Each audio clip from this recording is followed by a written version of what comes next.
O meu líder espiritual foi o pastor Heleno Batista da Silva, hoje já dorme no Senhor, com a sua esposa missionária Severina do Carmo.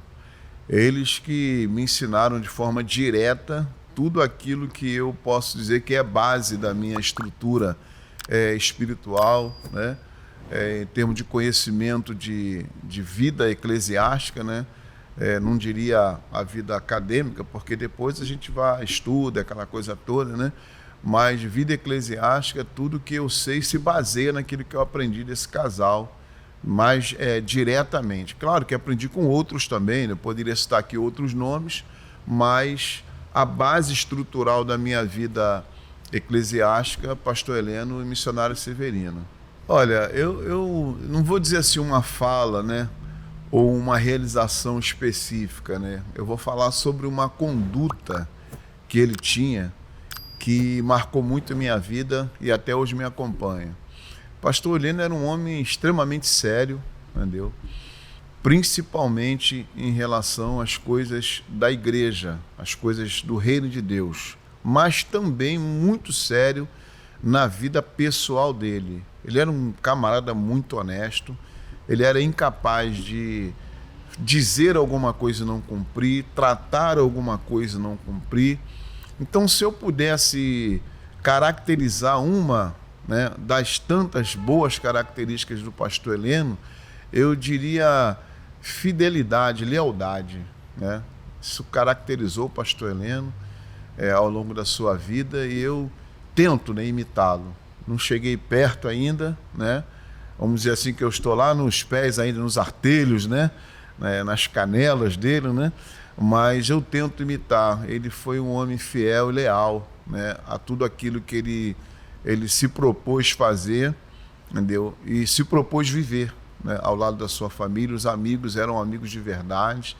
Ele era um homem que dá um exemplo aqui de uma coisa que naqueles anos, né, aí 40 anos aproximadamente, 35 anos atrás, tinha muito pouca gente na igreja que tinha carro, né?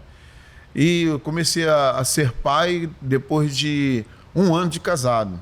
Minha esposa engravidou, né? A Wanda engravidou, a gente tinha 2 meses de casado. E aí nasceu um filho em 85, o outro filho nasceu em 86, depois nasceu um em 89 e, por último, nasceu a Esté em 1990. O pastor Heleno tinha uma capacidade assim de se doar a ponto dele pegar o carro dele, entregar na mão de um dos irmãos da igreja, um motorista da igreja, da maioria das vezes era o irmão Marcos Antônio, que até hoje é nosso amigo, e esse irmão levava os idosos em casa e levava as mães com os filhos pequenos em casa e o pastor Heleno e a irmã Severina iam para casa por último. Ele não tinha obrigação de fazer isso, mas ele fez isso diversas vezes a ponto de nos constranger. Às vezes, muitos de nós já estávamos em casa e ele saía da igreja 11 da noite, 11h30 da noite, meia-noite, para poder nos ajudar, né, com os nossos filhos pequenos, né, com os idosos da igreja. Então, era uma pessoa muito dada, né, ao próximo, era uma pessoa muito dada ao reino de Deus. E um negócio engraçado que eu lembrei dele agora. O pastor Heleno não gostava de emprestar dinheiro, ele dava. E se você fosse pagar, ele brigava com você. Entendeu? Se você chegasse a ele com alguma necessidade, dissesse a ele que estava precisando, vamos dizer no dinheiro de hoje, R$50, quando você fosse dar a ele, ele dizia assim: acaba com essa conversa, rapaz, né? Ele não aceitava aquele dinheiro de volta, né? Ele tinha uma característica muito especial. Foi um homem que realmente marcou muito, né, junto com a irmã Severina, a minha vida, a vida da Wanda e, de certa forma, também um pouco a vida dos nossos filhos, né?